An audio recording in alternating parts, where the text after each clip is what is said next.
विद्यार्थी मित्र हो, आज आपण या ठिकाणी बदललेल्या अभ्यासक्रमानुसार प्रकरण क्रमांक 5 ला सुरुवात करणार आहोत.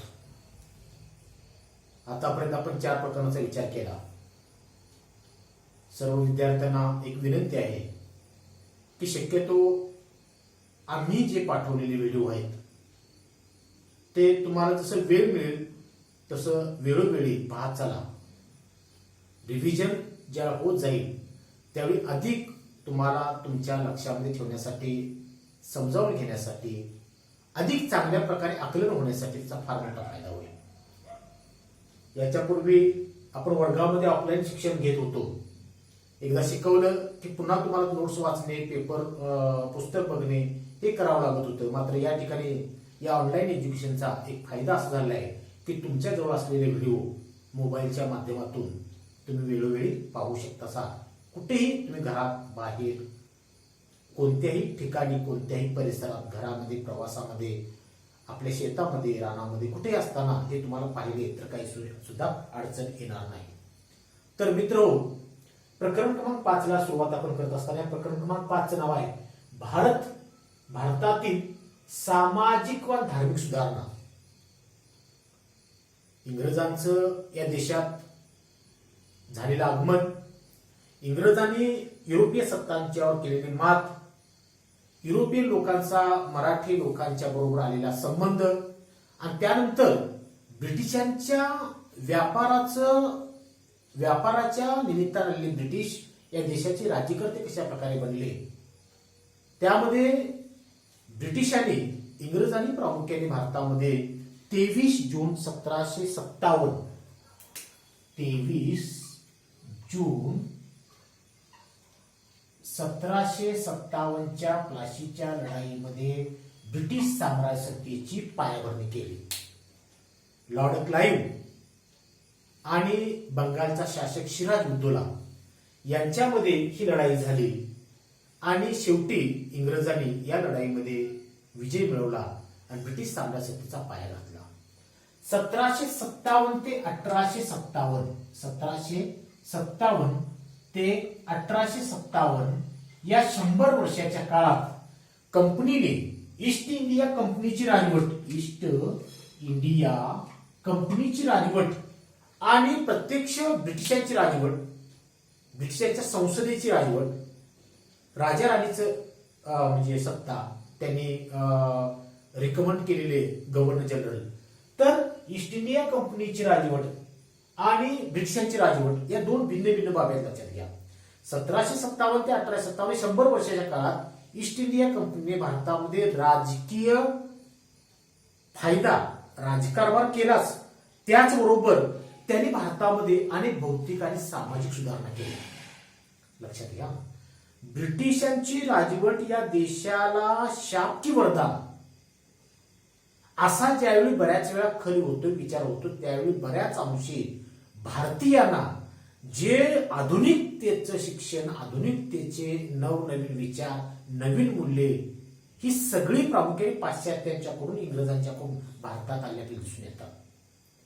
इंग्रजांनी या 100 वर्षाच्या काळात ज्या भौतिक आणि सामाजिक सुधारणा केल्या, त्याचबरोबर पाश्चात्य पद्धतीची शिक्षण व्यवस्था या देशामध्ये सुरू केली की युरोपीय पद्धतीची शिक्षण व्यवस्था. त्याच्या अगोदर आपल्याकडं शिक्षण राजे, महाराजे, श्रीमंत लोक प्रामुख्याने शिक्षण देण्याचं काम करतो. मग इंग्रजांनी ज्यावेळी त्यांच्या धर्तीवर त्यांना अनुकूल असलेली पाश्चात्यांची शिक्षण व्यवस्था ज्यावेळी या देशात सुरू केली, त्यावेळी त्या शिक्षणातून तयार झालेला एक सुशिक्षितांचा वर्ग तयार झाला, शिकलेला वर्ग तयार झाला आणि या शिकलेल्या वर्गाने प्रामुख्याने त्यांचा ज्यावेळी या युरोपियन लोकांशी संबंध आला, त्यावेळी त्यांना अनेक गोष्टींची जाणीव झाली, नव्या मूल्यांची ओळख झाली. त्यातून स्वातंत्र्य, समता, बंधुत्व, लोकशाही, संसदीय शासन पद्धत यासारख्या अनेक गोष्टींची माहिती मिळाली आणि त्यातूनच प्रामुख्याने की यावेळी या तरुण सुशिक्षित वर्गाला की आपण देखील त्यांनी तुलना करण्यास सुरुवात केली किंवा त्यांची युरोपियन लाईफस्टाईल, त्यांचे जीवनमान, त्यांचं राहणीमान, त्यांचे कायदे, त्यांची प्रशासन व्यवस्था, भारतीय समाज जीवन, भारतातील शिक्षण व्यवस्था, भारतातील लोकांची मानसिकता यांची जेव्हा तुलना करण्यास सुरुवात केली त्यावेळी त्यांना त्यांच्या संबंधातून ज्या नव्या मूल्यांची जी ओळख झाली, स्वातंत्र्य, समता, बंधुत्व, लोकशाही, संसदीय शासन पद्धत यासारख्या गोष्टींची नव्या मूल्यांची ओळख झाल्यावर त्यांनी त्या मूल्यांचा अर्थ भारतीय समाज व्यवस्थेच्या दृष्टिकोन लावण्यास सुरुवात केली आणि त्यातूनच भारतामध्ये त्यांना या तरुण वर्गाला, प्रामुख्याने शिकलेल्या वर्गाला समाज सुधारण्याची, धर्म सुधारण्याची म्हणजे गरज वाटू लागली. त्यातूनच अनेक सामाजिक आणि धार्मिक सुधारणाच्या चळवळी भारतामध्ये उभा राहिल्या. मग कशा प्रकारे भारतीय समाज बहुसंख्य हिंदू आणि अल्पसंख्याक मुस्लिम अशा दोन गटामध्ये विभागलेला होता आणि या हिंदू समाजामध्ये अनेक प्रथा, परंपरा, चालीरीती, रूढी, अनिष्ट चाली होत्या ज्या मानवी विकासाला बाधा आणणाऱ्या होत्या, ज्या नव्या विचाराला किंवा नव्या मूल्यांना बाधा आणणाऱ्या होत्या. या जशा हिंदू समाजामध्ये तसा बहुसंख्य मुस्लिम समाजामध्ये अशा काही प्रथा, म्हणजे पडदा पद्धत असेल, बहुविवाह पद्धत असेल किंवा शिक्षणाचं कमतरता असेल किंवा शिक्षणाची जाणीव नसलेला समाज, अशा अनेक समस्या होत्या दोन्ही समाजामध्ये. आणि अशा वेळी जो नवा वर्ग, नवा सुशिक्षित वर्ग तयार झाला त्यांना प्रामुख्याने समाज सुधारण्याची, धर्म सुधारण्याची गरज वाटू लागली. त्यातूनच अनेक समाज सुधारणा किंवा धर्म सुधारणा घडण्यास सुरुवात झाली. मग अशा वेळी जे धर्म सुधारक होते, प्रामुख्याने धर्म सुधारक आणि समाज सुधारक, त्यामध्ये एक नंबरला आपण विचार करणार आहोत राजाराम मोहन राय. राजाराम मोहन राय आधुनिक भारताचे थोर सुपुत्र म्हणून यांचा उल्लेख केला जातो. अत्यंत पश्चिम बंगालमध्ये एका ब्राह्मण कुटुंबामध्ये, सदन कुटुंबामध्ये जन्माला आलेले हे राजाराम मोहन राय अत्यंत सज्जन, सुशिक्षित आणि सुसंस्कृत विचाराचे होते आणि त्यांनी समाज प्रबोधनासाठी आणि समाज परिवर्तनासाठी कृतिशील कार्यक्रम आखलेला आहे आणि त्यावर त्यांनी काम करण्यास सुरुवात केली आहे. त्यांना समाज सुधारण्याची, धर्म सुधारण्याची गरज का वाटली असावी तर त्यांच्या घरामध्येच काही अनिष्ट बाबी त्यांना दिसून आल्या. त्यांची वहिनी, थोरल्या भावाची पत्नी हिलाच प्रामुख्याने सती जावं लागलं आणि ज्यावेळी तिला सती जावं लागलं त्यांच्या वडिला, त्या गोष्टीचा त्यांच्या मनावर फार मोठा परिणाम झाला आणि त्यांनी ओळखले सती जाणे धर्म कर्तव्य याचा कसलाही संबंध नाही आणि हा प्रकार नेमका काय आहे. त्यावेळी मात्र त्यांनी त्यांच्या मनावर परिणाम झाला.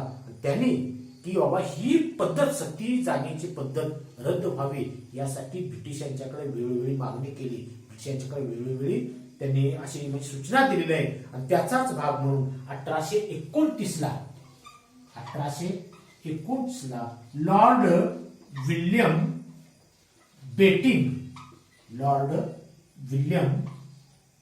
बेटिंग यांनी सक्तीबंदीचा कायदा भारतीयांसाठी, सक्तीबंदी कायदा भारतीयांसाठी लागू केला. बघा, राजाराम मोहन रायने स्वतःच्या बहिणीवर जी वेळ आली, अशा कित्येक स्त्रियांच्यावर अशी वेळ धर्माच्या म्हणजे आढळून येत होती. यावेळी राजाराम मोहन रायने एका पुस्तकामध्ये या सतीबंदीच्या वर्णन केलेलं आहे की सतीची पद्धत त्या कालखंडात कशा प्रकारची होती. सती जाणे म्हणजे काय की पतीच्या निधनानंतर पत्नीने स्वकुशीने पतीच्या चितेमध्ये उडी मारणे, जाळून घेणे आणि स्वतःचा जीव घालवणे. आता गेल्याच आठवड्यामध्ये हाथरस उत्तर प्रदेशातील एका मुलीवर बलात्कार झाला. ठाकूर लोकांच्याकडून त्या मुलीची जीभ कापली. हे प्रकार तुम्ही ऐकला. मला बऱ्याच वेळा वाटतं की भारतीय स्त्री या पुरुष सत्ताक मनोवृत्तीतून आजही तिची सुटका झालेली नाही. कौटुंबिक हिंसाचार, त्याचबरोबर विवाहाच्या बाबतीत हुंडाबळीची प्रकरण आता कमी दूर झाले असतील, मात्र अजून सुरूच आहेत. त्याच्याही पुढे जाऊन तुम्हाला ज्या ठिकाणी स्त्रिया कामाला जातात, नोकरीच्या ठिकाणी जातात, त्या ठिकाणी त्यांचं शोषण सुरूच आहे. सर्व कुटुंब, घरात आतही स्त्री सुरक्षित नाही आणि घराबाहेरही सुरक्षित नाही. आणि आपण विचार करतोय की 19व्या शतकामध्ये 1829च्या दरम्यान लॉर्ड विल्यम बेटिंग सतीबंदीचा कायदा केला. एखाद्या पतीच्या निधनानंतर पत्नीने स्वखुशीने त्या पतीच्या चितेमध्ये उडी मारायची, स्वतःला जीव घालून द्यायची, भयानक प्रकार होता. याचं वर्णन राजाराम मोहनने केलं आहे. ज्या वेळा त्या सती एखाद्या विधवा स्त्री असायची, तिच्या पतीची जी अंत्ययात्रा निघायची, त्या अंत्ययात्रेला जात असताना त्या अंत्ययात्रेच्या वेळी त्या विधवेला म्हणजे जिचा पती वारलेला आहे तिला लग्नामध्ये साज शृंगारानं जसं नटवलेलं असायचं, सजवलं असायचं तर सजवायचं. म्हणजे हिरवी साडी, ते मळवट, त्या बांगड्या, हातामध्ये पायामध्ये दागिने हे सगळे घालायचे आणि तिला एक विधी करायचा आणि तिला स्मशानभूमीकडे घेऊन जायचं.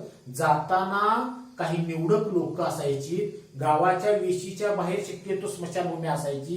ही स्मशानभूमी एखाद्या ओढ्याकाठी किंवा नदीकाठी असायची आणि अशा वेळी त्या ठिकाणी जात असताना बाहेरच्या त्या म्हणजे गावाच्या वेशीपर्यंत हे बरेचसे नातेवाईक असायचे. त्यानंतर तिची अंत्ययात्रा जायची. अंत्ययात्रा गेल्यानंतर तुम्ही एखाद्या चित्रपटात बघताय का, अजून काय 11वी 12वीची मुलं तुम्ही आहात, बऱ्याच वेळा अशा कार्यक्रमामध्ये सहभागी होताय किंवा नाही हा थोडाफार शंकेचा भाग असतो. तरी पण तुम्हाला आता चित्रपटात किंवा ऑनलाईन कुठेही की तुम्ही एखादा कार्यक्रम बघताय कशा प्रकारे असतं दाखवलं जातं. तर ते जाताना तिच्याबरोबर वाजतली असायची त्या स्मशानभूमीकडे आणि तिथं गेल्यानंतर त्या स्मशानभूमीमध्ये चिठ्ठा रचायची त्या ज्याचा मृत्यू झाला त्या मनुष्याची. चित्ता रचल्यानंतर तिला अग्नी दिला जायचा. अग्नी दिल्यानंतर तिथं परिस्थिती अशा प्रकारे निर्माण केली जायची की जेणेकरून तिला त्या चितेमध्ये उडी मारायलाच पाहायला भाग पाडायचं. स्वखुशीने किंवा आनंदानं किंवा लय तुझ्यावर प्रेम होतं, तू माझा लय हे होतं असं म्हणून नाही, मात्र इतका धार्मिक पगडा समाजावर होता, त्या स्त्रीवर होता. अशा प्रकारचा माहोल, अशा प्रकारचं वातावरण तिथे निर्माण केलं जातं की त्या 7-8 मन लाकूड लागते तिला जाळायला. त्या एवढ्या मोठ्या चितेमध्ये तिला उडी मारायला हे लोक सगळे भाग पडायचे आणि उडी मारल्यानंतर ती 70% 40% भाजायची. भाजल्यानंतर ती आरडाओरड करायची आणि तिच्या आवाज ऐकून बसलेल्या लोकांच्या आत उपस्थित लोकांचं हृदय मत परिवर्तन होऊ नये, त्यांना म्हणजे कसं तर म्हणजे वाईट वाटू नये म्हणून तिच्या ओरडण्याचा आवाज येऊ नये म्हणून ती वाजवून ती सोबत असते ना, ती मोठमोठ्याने त्या ठिकाणी ढोल वाजवायची जेणेकरून तिचा आवाज ऐकू नये. आणि 30%, 40%, 50%, 70% जळलेली स्त्री समजा त्यातून बाहेर आली तर हे हरामखोर त्यावेळचे हे प्रस्थापित लोक तिला असे काठीनं ढकलायचे. काही वेळा प्रसंगी काही स्त्रिया 40-50% भाजल्यानंतर ओढ्याकाठी नदीकाठी त्या पाण्यामध्ये उडी मारायच्या. पाण्यातल्या स्त्रिया अर्धवट जळलेली त्या स्त्रिया उचलून आणायच्या आणि पुन्हा तिला चितेमध्ये जायच्या. असा भयानक प्रकार हा सतीजांच्या बाबतीत होता. आणि ही प्रथा किती अमानवी आहे हा त्या ठिकाणी राजाराम मोहन स्वतः पाहिलं होतं. त्यांनी म्हणून प्रामुख्याने ही सती गेली पाहिजे, सती प्रथा बंद झाली पाहिजे म्हणून कायदा शेवटी लॉर्ड विल्यम बेटिंग हा विल्यम बेटिंगचा आभार मानला पाहिजे. हा तसा उदारमतवादी होता, सुधारणावादी होता. त्यांनी भारताला ही दिली फार मोठी देणगी असं मला म्हणावं लागेल. स्त्रियांची अनेक स्त्रियांची सुटका आणि प्रामुख्याने उच्चवर्णीय समाजातील 1823 ते 1828 या काळात दरवर्षी 600 स्त्रिया, आकडा देखील द्या, 600 स्त्रिया सती जात असाव्यात अशा प्रकारचा अंदाज राजाराम मोहन व्यक्त केला. आणि त्यानंतर त्यांनी 1828 ब्राह्मो समाजाची स्थापना केली. त्यांनी आपले विचार, आपली मतं किंवा आपली जे काम आहे ते एक संघटना स्थापन केली, त्याला ब्राह्मो समाज असं म्हटलं. ब्राह्मो समाजाची स्थापना 1828 केली. आणि या समाजाची तत्व जर विचार घ्यायची म्हणत मूर्तीपूजनाने विरोध केला. मूर्तीपूजेला विरोध केला, विधवा पुनर्विवाहासाठी प्रयत्न केले, स्त्री शिक्षणाला प्राधान्य दिलं पाहिजे, जातीयता दूर झाली पाहिजे, अस्पृश्यता दूर झाली पाहिजे, अशा अनेक माध्यमातून ब्राह्मो समाजाने काम केलं होतं. आणि या आणखीन 1830च्या दरम्यान मुघल बादशाची भूमिका बाजू मांडण्यासाठी ते इंग्लंडला देखील गेले होते आणि त्याच वेळी मुघल बादशाहांनी राजा हा किताब, राजा राम मोहन राय म्हणतात ना, राजा हा किताब हा प्रामुख्याने मुघल बादशाहांनी त्याला दिला होता. आणि युरोपमध्ये त्यावेळी इंग्लंडमध्ये अनेक दौरे केले, समाज सुधारण्याचे धर्म सुधारण्याचं काम राजाराम मोहन राय यांनी केलं होतं. म्हणजे राजाराम मोहन राय सभ्य सुशिक्षित कुटुंबात जन्मलेले, त्यांनी केलेले सतीबंदीचा कायदा व्हावा यासाठी त्यांनी केले प्रयत्न. त्या प्रयत्नाला आलेलं यश 1829 ला विल्यम बेंटिंक केली कायदा. त्यानंतर 1828 ला ब्राह्मो समाजाची स्थापना आणि 1830 च्या दरम्यान त्यांना मुघल बादशाहकडून मिळालेली पदवी जे राजा. त्यानंतर प्रार्थना समाज, ब्राह्मो समाजानंतर प्रार्थना समाज, दुसरा एक समाज. प्रार्थना समाजाची स्थापना, प्रार्थना समाजाची तत्वे आणि प्रार्थना समाजाचं कार्य या 3 सदरामध्ये आपण याचा विचार करणार आहोत. दादोबा पांडुरंग तरखडकर, डॉक्टर आत्माराम पांडुरंग, त्याचबरोबर वामन आबाजी मोडक, भाऊ महाजन अशा अनेक लोकांनी एकत्रित येऊन 1867 ला या प्रार्थना समाजाची स्थापना मुंबई या ठिकाणी केली प्रामुख्याने. आणि या समाजाचं नेतृत्व डॉक्टर भांडारकर आणि न्यायमूर्ती रानडे या 2 व्यक्तींनी प्रामुख्याने या समाजाचं नेतृत्व महाराष्ट्रामध्ये केलेलं आहे. आणि 4-5 जण एकत्रित आहे, मात्र चालवण्याचं काम, नेतृत्व करण्याचं काम डॉक्टर भांडारकर, न्यायमूर्ती रानडे यांनी केलेलं आहे. या समाजाची तत्वे, परमेश्वर हा एक आहे, परमेश्वर एक आहे, तो मूर्तीपूजा करू नये, त्याचबरोबर कर्मकांड मान्य नाही आणि जातीभेदाला विरोध करणे, ही 4 तत्व बेसिक. एक की ईश्वराचे अस्तित्व, 2 कर्मकांड, जातीयता अस्पृश्यता नष्ट करणे आणि त्याचबरोबर की मूर्तीपूजेला विरोध करणे. ह्या तत्वाच्या आधारे त्यांनी कार्य करण्यास सुरुवात केली आहे. आणि महाराष्ट्रामध्ये न्यायमूर्ती रानडे तसं खूप चांगलं काम केलं. प्रार्थना समाजाचं नेतृत्व करत असताना समाजातील कशी परिस्थिती होती बघा, की शेतकरी, कारागीर, कामगार, दलित, त्याचबरोबर स्त्रिया, एवढा जवळजवळ 90% समाजातील वर्ग या धर्म आणि धर्माच्या अनिष्ट प्रथा परंपरामुळे की त्यांना मानवी मूल्ये, मानवाची जी हक्काची कर्तव्ये या सगळ्यापासून दूर होता. आणि या सगळं कारण म्हणजे धर्मातील प्रथा आणि परंपरा. भारतीय समाज पहिल्यापासून परंपराप्रिय आहे. आणि ह्या परंपरा एक आहे की माणूस केंद्रीय परंपरा नाही, की माणसाचं अस्तित्व, माणसाचा विचार, माणसाची असणारी एकूण मानवतावाद याला सोडूनच होती. ईश्वराचं अस्तित्व त्यांना मान्य नव्हतं. कर्मकांड, पूजा अर्चा, तंत्रमंत्र, जादूटोणा, जातीयता, उच्च नीच, श्रेष्ठ कनिष्ठ, गरीब श्रीमंत, मूर्तीपूजा, प्रत्येक ठिकाणी याचा म्हणजे प्रचंड असा वावर सुरू होता. आणि हे काम करत असताना अस्पृश्यता निवारण करणे, स्त्री शिक्षणाचं काम असेल, बालविवाहाला विरोध. पूर्वी आता बालविवाहाची संकल्पना बदलली आहे. आज मोदी साहेबांनी पेपरात दिलंय की मुलीच्या विवाहाचं बद्दल नेमका अजून नवीन कायदा येऊ पाहत आहे की मुलीच्या विवाहाचं वय नेमकं किती असावं. अनेक लोकांनी मागणी केली आहे. आता आजच पेपरात आलेलं आहे की मुलीच्या विवाहाचं वय सरकार आता कदाचित जाहीर करेल.